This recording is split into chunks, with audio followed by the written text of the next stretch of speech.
Oke, apakah kamu sudah tahu ini 20 kali 30 itu jadi gini. Jadi 20 dikali 30, 0 kali 0 0, 0 kali 2 0, 3 kali 0 0, 3 kali 2 6. Jadi 0 kita jumlahkan 0 0 6. Jadi 600. 20 kali 30 sama dengan 600. Nah gitu. Jadi supaya lebih cepat, jadi kalau ada perkalian 0 seperti ini, tapi yang penting konsepnya sudah tahu kita bahwasanya caranya seperti ini. Nah kalau ada perkalian yang 0 0, nah kita kalikan aja yang tidak nolnya, nanti nolnya kita jumlahkan seperti itu, kita tambahkan nanti ke dalam bilangannya. Jadi contoh gini, 2 kali 3 sama dengan 6, nolnya ada 2, jadi 0 0, jadi 600. Jadi sama ya. Oke, jadi seperti ini, 4 kali 5 20, nolnya tambah 2 lagi, jadi hasilnya 2000. Oke, gampang ya. Oke, berikutnya misalnya ini 50 kali 60 itu sama dengan, langsung aja, 5 kali 6 30, nolnya ada 2. Oke, berikutnya 2 kali 4 sama dengan 200 kali 400 sama dengan 2 kali 4 8, nolnya ada 4, jadi hasilnya 80.000. Ini juga seperti itu, 7 kali 5 35, nolnya ada 4, berarti 350.000. 2000 kali 9000, jadi 2 kali 9 18, nolnya ada 6, berarti 18 juta. Oke, nah kalau kalian sudah tahu itu, maka kita masuk ke pelajaran menaksir bilangan. Oke, nah menaksir itu atau taksir itu artinya kira-kira, hitungan kasar, bukan hitungan sebenarnya, atau mengira atau menyangka, kira-kira gitu. Jadi dalam menaksir juga ada 3 cara. Jadi ada istilahnya taksiran tinggi, atau di buku-buku lain juga dibuat dengan taksiran atas gitu. Ada juga taksiran rendah atau taksiran bawah.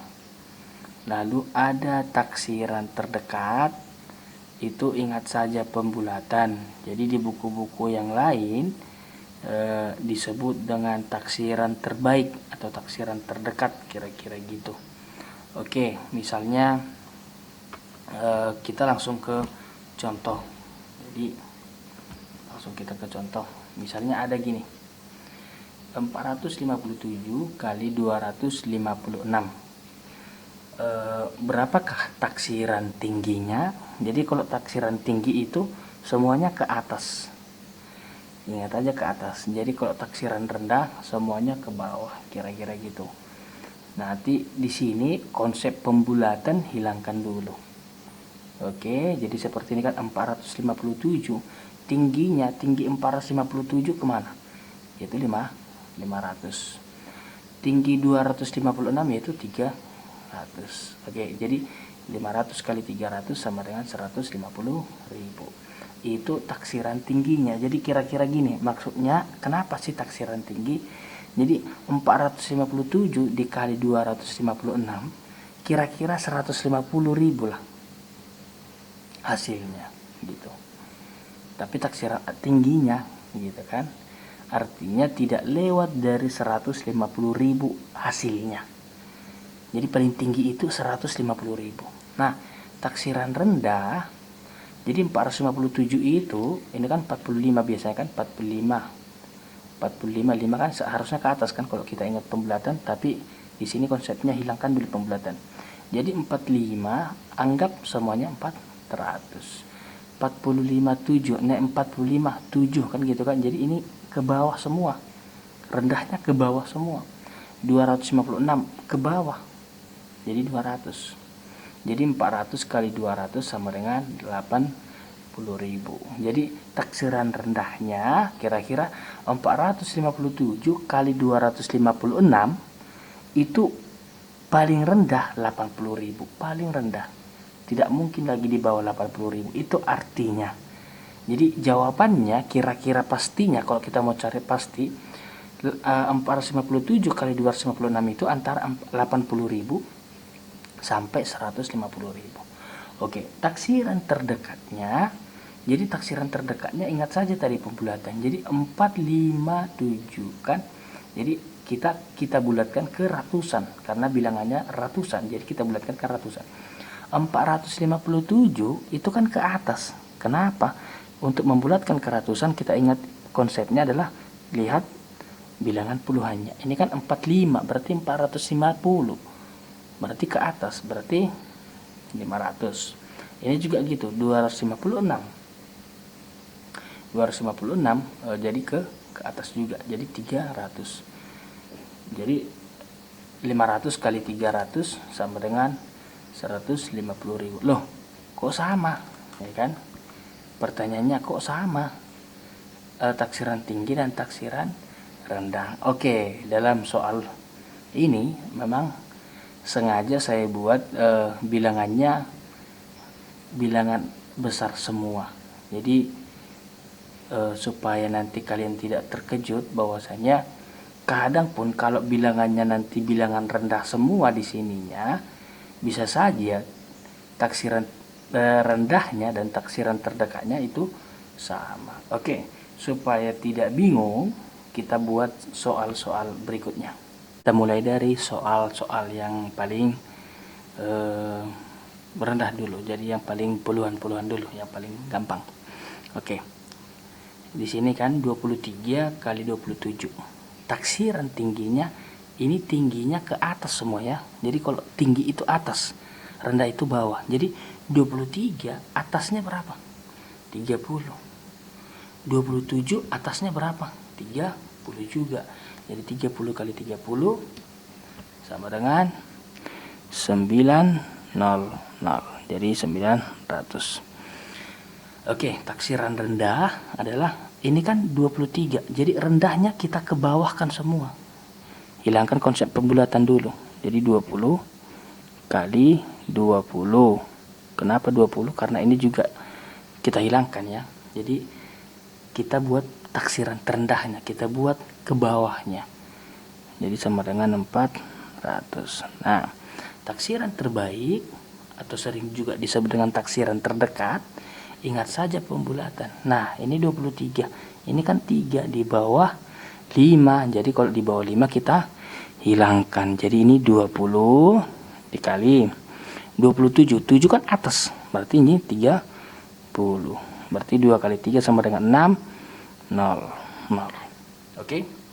Jadi artinya 23 kali 27 kalau kita taksirkan tinggi itu sampai 900. Jadi kalau misalnya paling rendah itu 400. Jadi terbaiknya 600. Kira-kira gitu. Oke. Kali 24. Oke, taksiran tinggi 45 itu adalah 50. Oke, 24 itu kan ke atasnya 30. Oke. Oke, jawabannya sudah pasti tahu kalian ya. Taksiran rendahnya adalah 40. 5 adalah ke bawah, berarti 40. 24 itu berarti ke bawah juga, 20. Sedangkan terdekatnya atau terbaiknya 45 itu ingat aja pembulatan. 5, 45 berarti 50. Sedangkan 24 itu ke bawah, berarti 20. Oke. Nah, jadi ini bisa kalian jawab sendiri. 5 kali, oke. Ratusan ya. 315. Ini 1 kan. Jadi kalau misalnya bilangan itu ratusan, kita bulatkan atau kita taksirkan menjadi bilangan ratusan. Jadi kalau bilangan-bilangan itu nanti ribuan, dia kita taksirkan ke ribuan gitu. Jadi kalau misalnya ini bilangannya 315, maka kita buat ke 300 atau 400 gitu kan. Jadi kalau ini 496 berarti jawabannya antara 400 dan 500. Jadi ini 315 itu kita taksirkan tinggi berarti 400 kali 496, tingginya itu 500. Oke. Ini taksiran rendah dari 315 itu adalah 300 kali 496, rendahnya 400. Terdekatnya adalah 315, terdekatnya itu adalah 300. Kenapa menjadi 300? Karena ini 1. Jadi lebih dekat dia ke 300 kali ini 496, lebih dekat ke 500. Oke, gampang ya. Oke, sekarang menaksir operasi hitung desimal. Kalau kalian masih ingat pembulatan ke satuan terdekat, maka sangat-sangat gampang mengerjakan ini. Oke, kita coba dulu ya. Masih ingatkah pembulatan ke satuan terdekat? Misalnya gini, 8,135 dibulatkan ke satuan terdekat, ke satuan, jadi menjadi satuan, bukan lagi per. Jadi ini kan sebenarnya kan 8, ini kan 8 135 per 1000. Nah, yang diminta dari soal ini adalah bulatkanlah ke satuan terdekat, jadi menjadi satuan. Jadi satuan itu nanti 7, 5, 8, 9 gitu. Oke, ini kan bukan satuan lagi. Jadi bagaimana satuannya?